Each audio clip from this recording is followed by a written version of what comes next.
नमस्कार, मैं शिक्षा मिश्रा मध्य प्रदेश के सुप्रभात न्यूज में आपका स्वागत करती हूँ। दोस्तों, मध्य प्रदेश की तमाम फटाफट खबरों को जानने के लिए हमारे चैनल को सब्सक्राइब जरूर करें।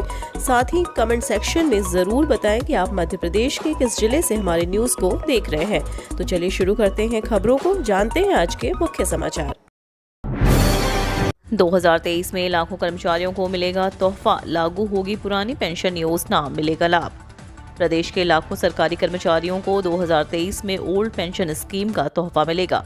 इसको लेकर तैयारियां जोरों शोरों से चल रही हैं। जल्द ही इसे कैबिनेट मिलाकर मंजूरी दी जाएगी और कर्मचारियों को लाभ दिया जाएगा। आज दिल्ली पहुंचे नवनिर्वाचित सीएम सुखविंदर सिंह सुक्खू ने ओपीएस के वादे को एक बार फिर दोहराते हुए कहा कि ओपीएस जल्द लागू की जाएगी। इसको लेकर आज एक बैठक बुलाई गई है। मीटिंग इस मुद्दे पर चर्चा की जाएगी। अंतिम निर्णय कैबिनेट द्वारा लिया जाएगा।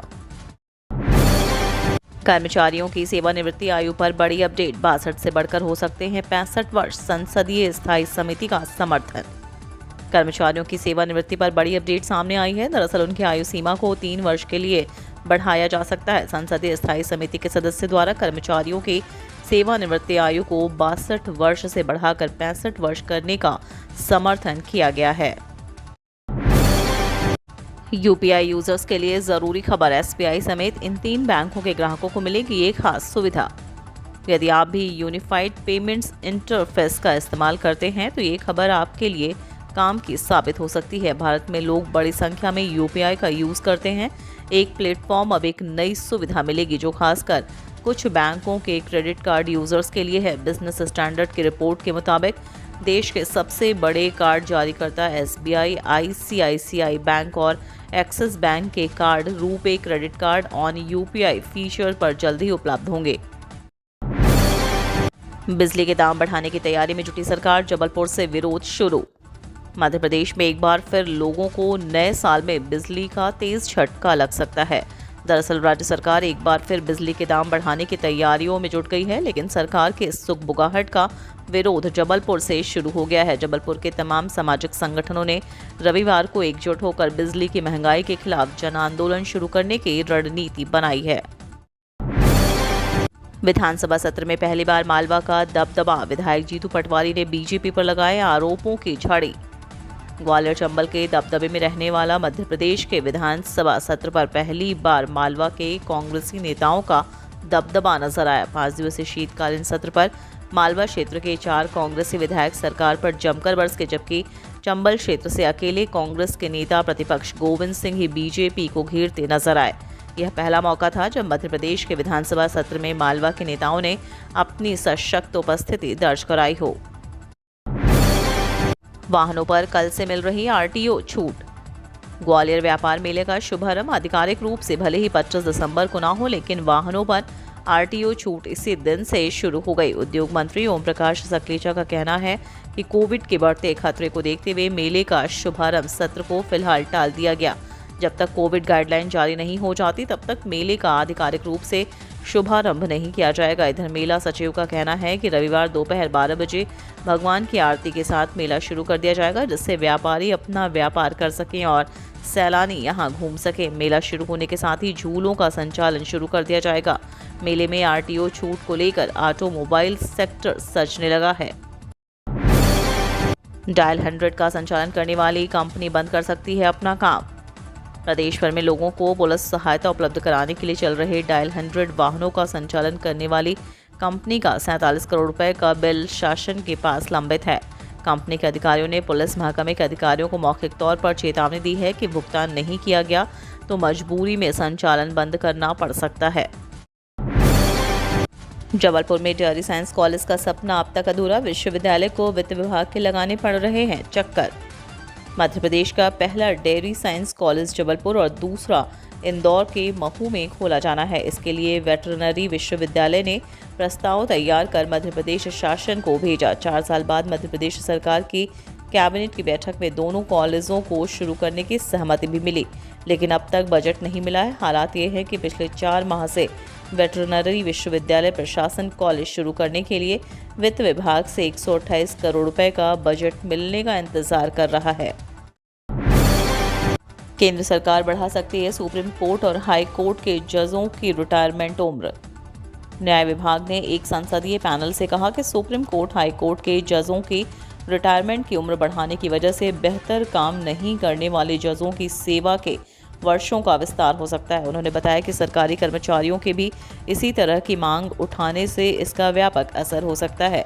न्याय विभाग ने यह भी कहा कि सुप्रीम कोर्ट, हाई कोर्ट में नियुक्तियों में पारदर्शिता और जवाबदेही सुनिश्चित करने के उपायों के साथ साथ जजों के रिटायरमेंट की आयु बढ़ाने पर भी विचार किया जाए। चीन में कोरोना विस्फोट के बीच भारत के लिए राहत की खबर। एक्सपर्ट ने बताया बेअसर रहेगा BA.7 वेरिएंट। चीन में कोरोना वायरस से हाहाकार मचा है। वहां वेरिएंट BA.7 तेजी से लोगों को संक्रमित कर रहा है। इस बीच भारत के लिए राहत की खबर है। यहां एक्सपर्ट ने कोरोना को लेकर बड़ा दावा किया है। CSIR centre for cellular and molecular biology के निदेशक विनय के नांदीकुरी के मुताबिक ज़्यादातर भारतीयों के पास अब हाइब्रिड इम्यूनिटी है, यानी उन्होंने वैक्सीनेशन के जरिए इम्यूनिटी हासिल कर ली है। ऐसे में BA.7 वेरिएंट यहाँ उतना असर नहीं कर पाएगा जितना चीन में लोगों को प्रभावित कर रहा है। पोस्ट ऑफिस की खास योजना, 200 रुपये से करें शुरुआत, मिलेगी डोर स्टेप की सुविधा। पोस्ट ऑफिस द्वारा कई स्मॉल सेविंग्स स्कीम चलाई जाती है, जिसका लाभ उठाकर आप छोटे निवेश अच्छा रिटर्न पा सकते हैं। समय समय पर डाकघर अलग अलग योजनाएं भी लाता रहता है। उन्हीं में से एक प्रीमियम सेविंग अकाउंट है। इस सेविंग अकाउंट के तहत कई सुविधाएं दी जाती हैं, जिसमें लोन, डोर स्टेप बैंकिंग और कैशबैक इत्यादि शामिल है। 10 साल से अधिक उम्र के व्यक्ति इसका लाभ उठा सकते हैं। हालांकि इसके लिए कुछ शर्तें भी पूरी करनी होती हैं। प्रीमियम सेविंग अकाउंट के लिए KYC करवाना अनिवार्य होता है। करीब 150 रुपये GST का भुगतान करना खाता खुलवाने पर लगता है। वहीं हर साल 99 रुपये GST काटी जाती है। इस सुविधा का लाभ उठाने के लिए कोई भी न्यूनतम राशि खाते के लिए निर्धारित नहीं है, लेकिन 200 रुपये अकाउंट खुलवाने के लिए ज़रूरी होता है। आप ये अकाउंट पोस्ट ऑफिस के किसी भी ब्रांच में जाकर ओपन करवा सकते हैं। 1 जनवरी से बदल रहे नियम। गाड़ी, बैंक, FD, लॉकर से लेकर GST तक होगा नया लागू।